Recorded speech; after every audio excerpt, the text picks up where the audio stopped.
SC ST BC రాజ్యాధికార వేదిక అధికారంలోకి వస్తే 2029లో అధికారంలోకి వస్తే మా ఫస్ట్ ఫైల్ సంతకం చేసేది ఏంటుంటుంది తెలుసా? ఈడబ్ల్యూఎస్ రిజర్వేషన్ తీసేస్తామని మేము ఫస్ట్ ఫైల్ సంతకం చేస్తాం. మీ కాంగ్రెస్ పార్టీకి కానీ, మీ బీఆర్ఎస్ పార్టీకి కానీ, లేకపోతే మీ టీఆర్ఎస్ పార్టీ ఇంకా మిగతా పార్టీలకు ఈ దమ్ముందా అంటున్నాను. లేదు.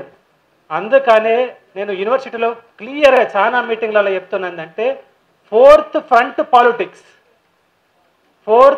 పాలిటిక్స్ ఏంటిదంటే non Congress, non BJP, non TRS politics చేయాలి. మనం చాలాసార్లు ఏమనుకుంటామంటే ఏ పార్టీలో ఉన్న ఎస్సీ ఎస్టీ బీసీలను గెలిపియాలనుకుంటాం. ఇది చాలా డేంజర్. బంగారు కత్తి అనుకొని మెడగోసుకోవడమే, లేకపోతే ఉయ్యాలనుకొని ఉరితాడుకు వేలాడడం. అందుకనే ఇక నుంచి ఇందాక విశారదన్న మిమ్మల్ని అందరినీ కూడా సైనికులు అన్నాడు, సారు లీడర్లు అన్నాడు, నేను కూడా లీడర్లే అంటున్నాను.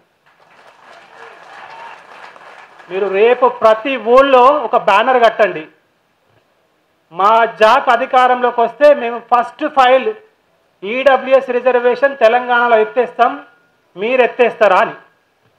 యుద్ధం డిసైడ్ అయిపోయింది. గీత గీష్ణం. ఈ గీత దాటడం వాళ్ళ సాధ్యం కాదు. నేను చాలా కేర్ఫుల్గా చెప్తాను, గీత దాటడం వాళ్ళకు సాధ్యం కాదు. ఇది ఒక డిమెరిట్. ఇది బీజేపీ ప్రభుత్వం తనంతట తాను కొలువు పెట్టుకున్నది ఈడబ్ల్యూఎస్ రిజర్వేషన్ తీసుకొచ్చి. ఇక స్టేట్లో ఉన్న ప్రాబ్లం ఏంటంటే సోషాలజీలో ఒక కాన్సెప్ట్ ఉంది. ఆ కాన్సెప్ట్ పేరు ఏంటంటే ఆధిపత్య కులం. ఆధిపత్య కులానికి 3 లక్షణాలు ఉంటాయి. ఒక లక్షణం ఏంటిదంటే న్యూమరికల్ స్ట్రెంత్, జనాభా. రెండో లక్షణం ఏంటంటే బ్యూరోక్రసీ, ఉద్యోగాలు. మూడోది ఏంటంటే ల్యాండ్ లేకపోతే డబ్బులు. ఇప్పుడు తెలంగాణలో రెడ్ల, వెలమల ఆధిపత్య కులం అనేది ఒక పెద్ద చర్చ నడుస్తుంది. రెడ్లను వెలమల్ని కంపేర్ చేసినప్పుడు రెడ్లు 5%, వెలమలు 0.5%.